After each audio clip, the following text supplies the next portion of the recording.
the Chase Thomas Podcast, for people who have nothing but time to kill. Hey, y'all, welcome back to another episode of the Chase Thomas Podcast, where I'm still the aforementioned Chase Thomas, coming to you live from Knoxville, Tennessee, Everything School HQ, especially Everything School HQ right now, a week removed from the Tennessee baseball team taking care of their first college baseball national championship in Omaha. That's how we're going to actually kick things off here. It's going to be a very Tennessee baseball heavy episode, but also Tennessee sports as a whole.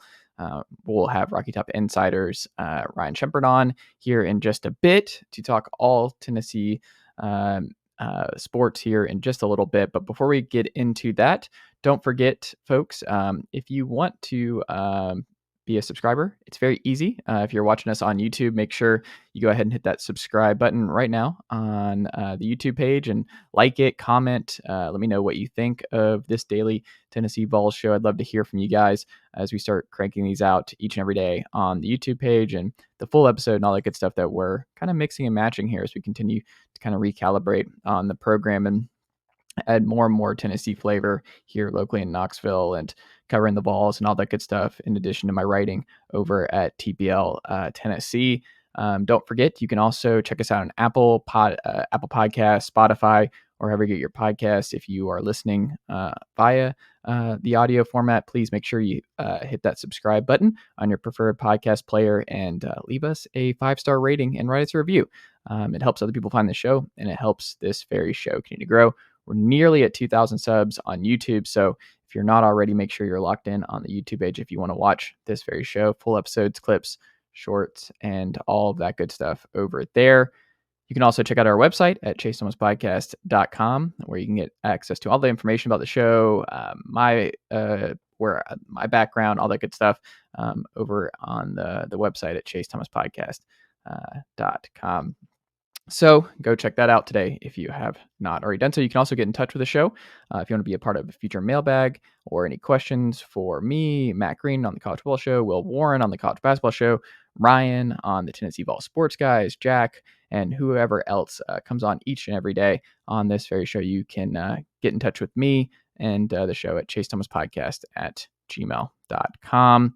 But yeah, let's get into it. So here's the thing. I read about Tennessee baseball, a 1 week later review of the 2024 season and what I'm still thinking about with this team, and just kind of where things stand, right now, because this was a great run. I think it's going to be one of several great runs. I mean, it's one of the best 4-year runs that you'll see in college baseball. It's going to be hard to replicate. And if there was anybody who was going to be able to do that over the next 4 years, I would bet on Tony Vitello and the program that he has built here in Knoxville. But it's going to be difficult going into next year and all that kind of stuff. But we can figure out 2025 at a later time, even though the coaching staff can't, because transfer portal closes as I'm recording this today. And they got to fill some spots because Tennessee is going to lose a lot of guys for a good reason. They're going to be selected in the MLB draft in all various points, but some first rounders and early second and third and all that good stuff. So a lot of Vols will hear their name called, it seems like, very soon here as they make the jump to the pros. But what I wanted to talk about here was kind of building off what I wrote about yesterday, which is just what I'm still thinking about with this team. And what I found that I'm still thinking about is a couple different things. And Ryan and I talked about this later on here, whether or not it was Zander, whether it was Hunter Ensley. But first, it's like this team, 5 players, 20 plus home runs. They won 60 games, which is just crazy. We kind of moved over. It's kind of one of the things that kind of sticks with me with this team is that I won't lie, I was very worried about the number 1 seed and the history there, and that you don't want to be going up. It's already hard enough to win it all. You don't need weird things like that where you just see that no one as the number 1 national seed has won the college baseball national championship since 1999 in this format, which was the Miami Hurricanes. And obviously Tennessee, it didn't matter. They won the SEC regular season crown. They won the SEC tournament, and then went ahead and won the CWS as well. So They lost Chase Burns in the portal last year, going into this season. They lost AJ Russell for the majority of their season, who they thought would be and fans thought would be the ace of this staff. And it didn't matter. They didn't miss a beat. This team pitching staff ERA was fantastic all season long. AJ and Stamos were great on Fridays. Zander and Nate Snead were great on Sundays, and then Drew Beam and Aaron Combs were great on Saturdays. They figured out what worked, and it was fantastic, obviously. And this team was special. It was great that they capped off this 4-year run with a title, and it made us all feel and look a little silly worrying about the silly things like being that number one national seed. And it's like, is it good if they should win the tournament, the SEC tournament that is? Should they try to get out as soon as possible so that they can avoid the number one national seed? So there's less pressure on them again based on what happened 2 years ago. And it turned out none of that mattered. We just overthink this stuff. And that's something else that I wrote about and I wanted to talk about here is that like little things that you realize you spent so much time worrying as a sports writer, sports podcaster, this, that, and the other. And we talk about in this program with Ryan and the guys and everybody was just Vitello. I mean, he was right about the DH rotation. We wondered about it all year long. They never settled on a permanent DH, and Tennessee, it didn't matter. They won a College World Series title. Cal Stark struggles in the 9 spot, didn't matter.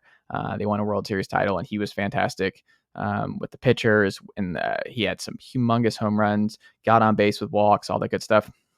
He was critical to this run.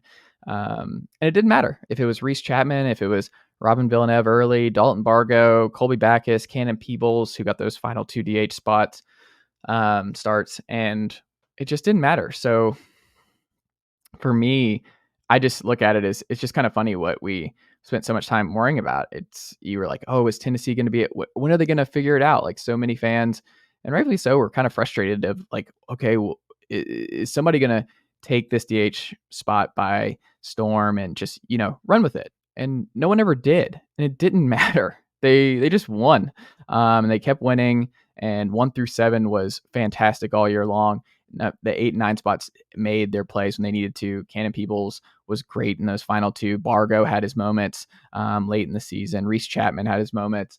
So none of it ended up mattering at all. And Tony Vitello deserves credit for pushing the right buttons, and Frank Anderson deserves credit for pushing the right buttons with the staff. And there's so many things about this where you realize after it's all said and done and Tennessee won the championship, it's like you really worried about something for nothing. Like it didn't matter. And I think that's one of the things I'm going to take away from this season is to not, and going into next year, is just don't get so obsessed with the little things that really don't matter in the grand scheme of things for Tennessee, and just for sports as a whole. Like we think this stuff matters in the moment when you're watching every game and taking notes and writing rapid reactions and all this kind of stuff. You're like, man, it would really behoove Tennessee to figure out the DH spot, or it would really behoove them to figure out X, Y, and Z. And Tony just had it. Like this staff is elite, and they knew what they were doing, and they were proven correct at the end. So they deserve a lot of credit. In my week of reflection of just like, yeah, this kind of stuff just didn't matter. And the other thing was just, I went back and forth, and Ryan and I talk about this here in a bit of like, is it Zander or is it Hunter Ensley in terms of who was the best story down the stretch here? I mean, Hunter Ensley hit near 400 in the last month and a half of the season, whatever it was. And he was unbelievable, both with the glove and at the plate. He obviously had the run in the final game here with his unbelievable Euro step slide that ended up being the difference in Tennessee winning 6-5 in that final game. But he had big time home runs. He was a big time righty to break up Dylan Dreiling and Kavaris Tears at the 4 and 6 spots. He was all over the place. You weren't really sure coming into the year where he fit, what was his best spot in the lineup. He obviously struggled out of the gate, and people were wondering, and then he just kept fighting. And that's just kind of been who Hunter Ensley is. And obviously the great play in center field was fantastic as well. And Tennessee has stars everywhere, and Christian Moore and Blake Burke, Billy Amick, Dreiling and company. Like they got a lot of publicity, and rightfully so. But Hunter Ensley was a critical piece for this Tennessee team to win a 2024 title, a critical veteran piece who's been there and played a lot of games for Tennessee the last 3 years. And it was a big deal for the Vols to have Hunter Ensley be such a big part, both in the field and at the plate, as just a all around great player for Tennessee, and definitely gave his all as the season went on, and especially in that final 3-game series in Omaha. And then Zander, I mean, just unbelievable. Like the last 6 starts, the stats, and where the Beaufort, Georgia native finished, and all those big moments that he pushed Tennessee through to the next round or won a title. And it was just, he became the guy. And like Vol fans, they really did feel great if they could just force that winner take all game 3 against A&M. It's like, just get to game 3, and Tennessee fans felt really good. And that's a testament to what Zander had done and the kind of comfort that he brought Vol fans over the last month and a half. It's just that, like, he was unhittable. Like, he had just this unbelievable run where he gave up only 5 total earned runs over his final 6 starts. Like, just unbelievably elite stuff. And a long-time midweek starter, becoming the most consistent weekend starter on a team that won their first national championship ever. That's a sports movie type thing. And this is why we love Sports Story. But yeah, there's so many great things that I'm still thinking about a week removed, but those are some of the big ones that I'm thinking here. And you can read more in depth what I wrote about it over on TPL Tennessee. But Tennessee, they won a national title. And there's a lot of stuff I'm still thinking about, but these were just a couple here. So, all right. Well, that's enough for me here in part 1. Let's jump into my conversation with Rocky Top Insider's Ryan Schumpert. Nicely done, nephew. The Chase Thomas podcast. Hell yeah.